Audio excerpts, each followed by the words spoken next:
Hello dear students, once again we are back to our series on history of English literature.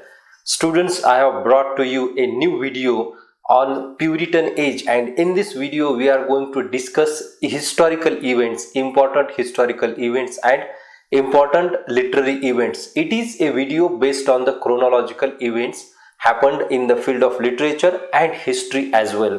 Why history? Because history has a great impact on literature, or whatever things happen in the society, we know that reflect in literature. In the same way, it becomes important to study historical background of that particular age, what happened at that time and how events have been discussed in literature in the same period. So this is important, and hence we are here discussing the chronological event. So this is just a chronology of events in history and literature. So let's understand. So dear students, here you can see history. This is #18 history of English literature, and in this video we have chronology in Puritan age. We will discuss important historical events and literature. So very first here, historical events we will talk about. The first event in this period we have 1625, Charles the First and Parliament dissolved. Dear students, this is very important event in the study of literature and history as well, because here we find King Charles the First came on throne and he immediately dissolved the parliament.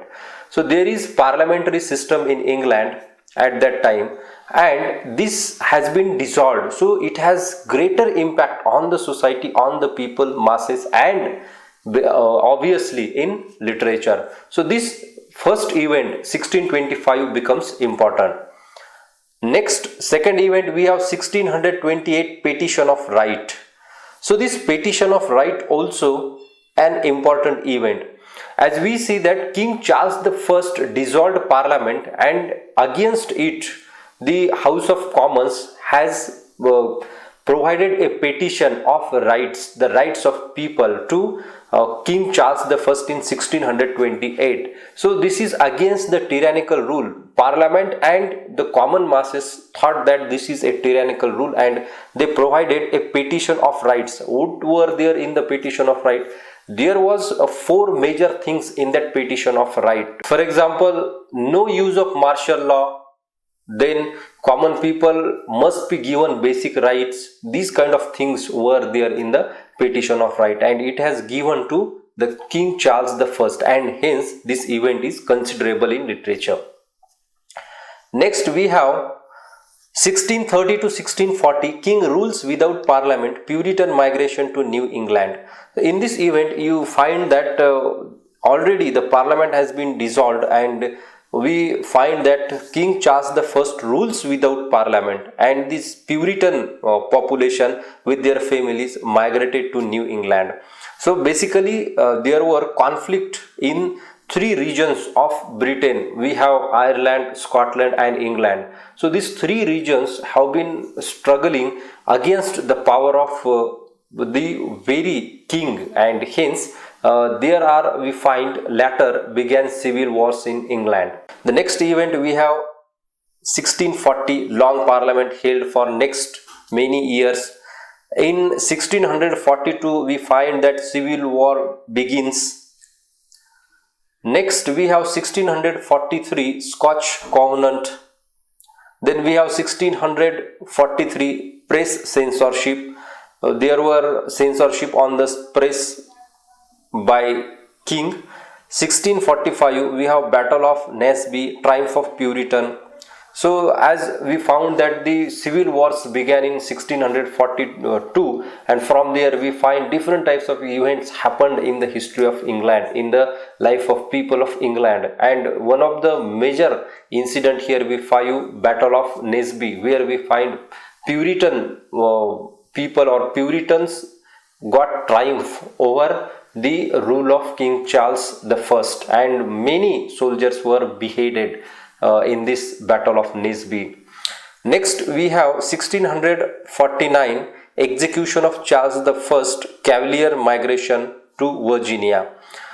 Again, this is important event as the rule of King Charles the First began right from 1625 with the dissolving of Parliament. We find in 1649 King Charles the First found guilty of many things, and hence he was given the punishment of execution, and he was publicly beheaded before many people, and that was a great event, or we can say that a very important event in the history of England, in the history of literature too, because it is reflected in the we find literature composed by John Milton. We find his political pamphlets were very famous, and this type of things have impact on literature, and hence these events becomes important.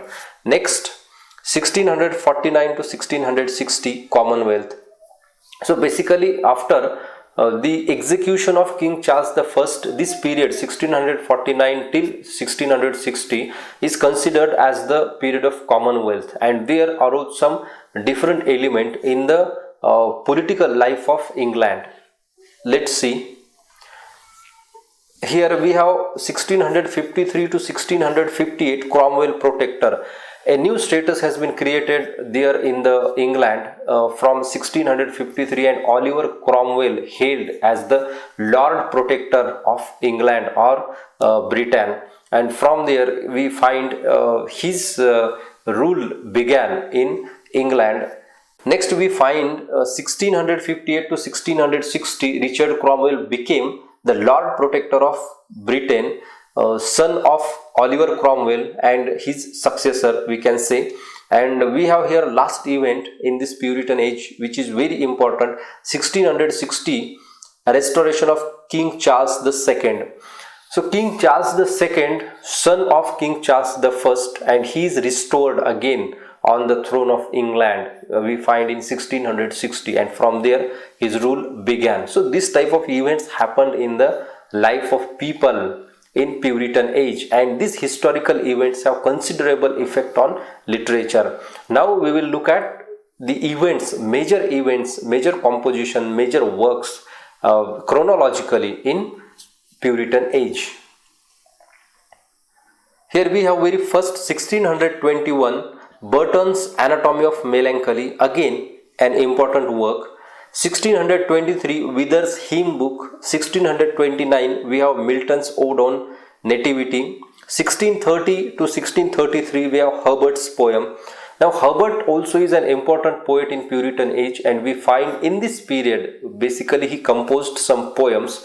Actually he composed 150 poems, and all these poems are related to church, religion, spirituality, the experiences of Herbert, and different types of things he incorporated in those poems, and hence these poems give us a picture of the life at that time, and hence here George Herbert becomes important to study.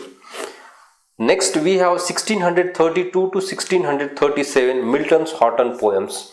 Now these poems also becomes important because we find one of the refined, exquisite poems in English language he composed during this period, 1632 to 1637. He retired at Horton, a native place, his father's native place, and there in these 5 years he composed a few poems. Actually he could not compose more than 2000 lines, but those 2000 lines are very important and significant. They give us the taste of English language at that time, and these poems also are mature poems. We next have Lycidas, one of the most we can say that beautiful poem in English literature.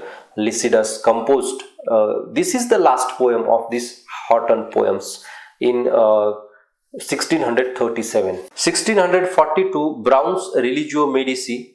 This text is related to the profession of physician, or we can simply say that religion of physician.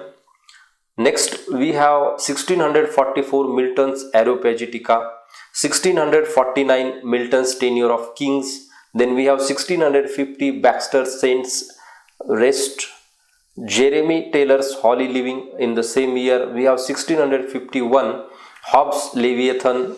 Next we have 1653 Walton's Complete Angler, And next again we have 1663 to 1694 Dryden's dramas. Actually Dryden's dramas we will take in the next period, but he started to write drama from this pre-Puritan age, and we find he composed fine dramas, and these dramas need to be discussed in detail. So this we will cover in the next period. Next we have 1666 Bunyan's Grace Abounding. So Bunyan's Grace Abounding is important because it is an autobiographical work. Basically it is a spiritual autobiography of John Bunyan. We find his experiences of Christian life in this Grace Abounding, and this Grace Abounding also paves the way for further autobiographies in English literature. So Grace Abounding is basically a spiritual autobiography of John Bunyan. And then we have Pilgrim's Progress, his most adhered work in English literature. Next we have 1667 Paradise Lost.